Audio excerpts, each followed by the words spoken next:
living like the winner do. See me with the crew, had to get some food. I see you looking like you do. Had to make a move. Still I gotta grow in a Jimmy Choo. Break the rules, no you're not a fool, but I'm in the mood. What's up, y'all? State Almighty, aka the Global Dark Skin Ambassador, with another Rikers Island story. But this is a little different here. By way of the website ranker.com, I have 13 of the most famous prisoners in Rikers Island history. Some of you may have heard of some of these folk. Some of you may have not heard of some of these folk. Some of you have heard of these folk, some of these folk, and did not know that they spent at least 1 hour in Rikers Island jail.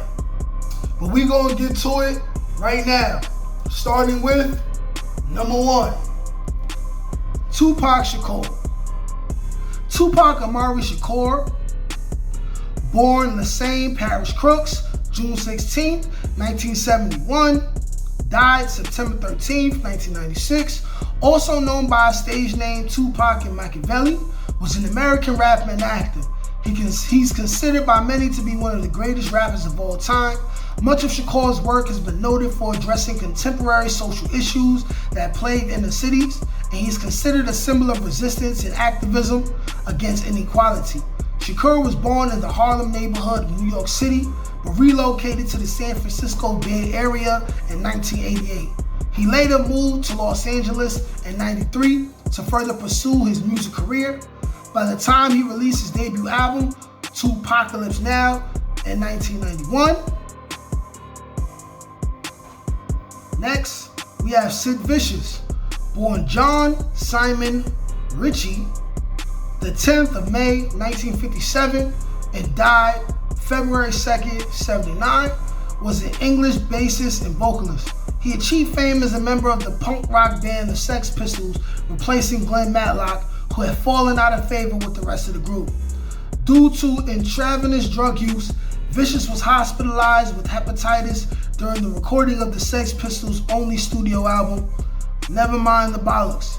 Here, the Sex Pistols, his bass is only partially featured on one song, Bodies. Vicious later appeared as a lead vocalist, performing 3 songs on the soundtrack to The Great Rock and Roll Swindle, a largely fictionalized documentary about the Sex Pistols.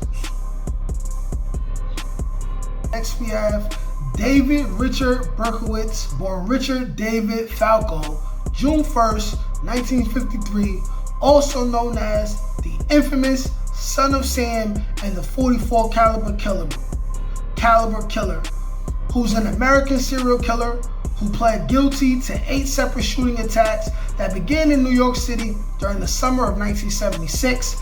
Using a 44 caliber Bulldog revolver, he killed 6 people and wounded 7 others by July 1977. As the number of victims increased, Berkowitz eluded the biggest police manhunt in the history of New York City while leaving letters that mocked the police and promised further crimes, which were highly publicized by the press. The killing spree terrorized New Yorkers and achieved worldwide notoriety. Next, we have Mark David Chapman, who was born May 10th, 1955, and who's an American criminal who murdered English musician John Lennon, formerly of the Beatles, on December 8th, 1980, outside Lennon's residence at the Dakota apartment building in Manhattan. Chapman fired 5 shots at Lennon with a Charter Arms .38 special revolver, hitting him 4 times in the back. For the next few minutes, Chapman remained at the scene reading J.D. Salinger's novel, The Catcher in the Rye, until he was arrested by police. He planned to cite the novel as his manifesto. Raised in Decatur, Georgia, Chapman had been a fan of the Beatles, but was incensed by Lennon's lifestyle and public statements, such as his remark about the Beatles being bigger than Jesus. Next, we have Foxy Brown. Igna Fung Mantra, ooh, that's Foxy Brown's name. Professionally known as Foxy Brown, is an American rapper, model, songwriter, and actress who's best known for her solo work as well as numerous collaborations with other artists and her brief stint as part of hip-hop group The Firm. Brown was raised in Brooklyn, New York, where her father, Winston Marchard, abandoned the family at a young age to pursue his career at ERAC Records. Her albums include Ill 99 96, followed by China Doll 99, and Grammy-nominated Broken Silence in 2001. She also performed on the 1997 debut album by The Firm, the only album to be released by that group to date. Next we have Lil Wayne. Everybody knows Lil Wayne been in Rikers Island. Lil Wayne was also entering Rikers Island as I was leaving Rikers Island. Dwayne Michael Carter Jr., born September 27, 82, known professionally as Lil Wayne, is an American rapper, singer, songwriter, record exec, entrepreneur, and actor. His career began in 95 at the age of 12 when he was discovered by Birdman and joined Cash Money Records as the youngest member of the label and half of the duo, the BGs, alongside fellow New Orleans rapper BG. The duo then joined the southern hip-hop group Hot Boys with Cash Money label mates Juvenile and Turk. In 97, which foresaw the release of their debut album Get It How You Live the same year. The group became popular following the release of the platinum-selling album Guerrilla Warfare in 1999. Next, we have Sonny Rollins. Walter Theodore Sonny Rollins, born September 7, 1930, is an American jazz tenor saxophonist who is widely recognized as one of the most important and influential jazz musicians in a 7-decade career. He has recorded over 60 albums as a leader.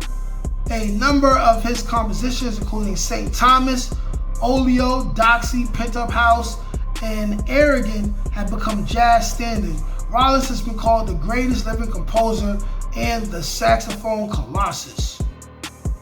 Next, we have DMX. Earl Simmons, December 18, 1978. Dying April 9, 2021. Known professionally as DMX, was an American rapper and actor. He began rapping in the early 1990s and released his debut album It's Dark and Hell Is Hot in 98 to both critical acclaim and commercial success, selling 251 copies within his first week of release. He released his best-selling album And Then There Was X in 1999, which included the hit single Party Up, Up in Here. Since his debut, DMX has released 7 studio albums. He was featured in films such as Belly, Romeo Must Die, Exit Wounds, Cradle to the Grave, and Last Hour in 2006. He starred in the reality television series DMX, Soul of a Man. And next, we have Dominique Strauss, Khan or Kane. Dominique Gastron Andre Strauss, Khan, French pronunciation, Dominique Studis Kane, born April 25th, 1949, is a French politician, former managing director of the International Monetary Fund, and a controversial figure in the French Socialist Party due to his involvement in several financial and sexual scandals. He is often referred to in the media and by himself by his initials DSK. Strauss-Kahn was appointed managing director of the MF on the 28th of September 2007 with a Nicolas Sarkozy. He served in that capacity until his resignation on the 18th of May 2011 in the wake of allegations that he had sexually assaulted a hotel maid. Next, we have Plaxico Burress. Plaxico Antonio Burress, born August 12, 1977, is a former American football wide receiver who played 13 seasons in the National Football League. He played college football at Michigan State and was drafted by the Pittsburgh Steelers 8th overall in the 2000 NFL Draft. He also played for the New York Giants and the New York Jets and caught the game-winning touchdown in the Super Bowl, whatever number that is, as the Giants beat the then undefeated New England Patriots. For those of y'all who don't know, this is the dummy who had a gun at a nightclub and it fell and and he shot himself in the foot. So he caught a gun charge and had to do like 30 months, right? Dum-da-da-dum-dum. Dum-da-da-dum-dum. Next we have Peter Steele. Peter Thomas Redjajic, known professionally as Peter Steele, was the lead singer, bassist, and composer for the gothic metal band Type O Negative before forming the Type O Negative. Pardon me. Peter Steele was the lead singer, bassist, and composer for the gothic metal band Type O Negative. Before forming Type O Negative, he created the metal group Fallout and the thrash band Carnivore as the frontman for Type O Negative. Steele was known for his vampiric effect, towering 6'8" in stature, rich bass, baritone vocals, and a dark, often self-deprecating sense of humor. His lyrics were often intensely personal, dealing with subjects including love, loss, and addiction. Steele credited Black Sabbath and the Beatles as his key musical influences. Jason Williams. Jason Williams, born February 22nd, 1968, is an American former professional basketball player. He played for the Philadelphia 76ers and New Jersey Nets of the National Basketball Association. In 2010, Williams pled guilty to assault and the accidental shooting death of a limousine driver. He served a 27-month prison sentence and was released in April 2012. And last, we have Joe Hardeman. Robert Joe Hardeman, born October 1957, is an American television news writer, director, producer for CBS News, who was convicted of attempted extortion of talk show host David Letterman. Now that were the 13 most famous Rikers Island inmates in history. If I missed any who are just as famous as these people, feel free to let me know in the comments section. I'll probably do a video on that, maybe an updated video. But thank you for watching. This is Nate Almighty. Peace.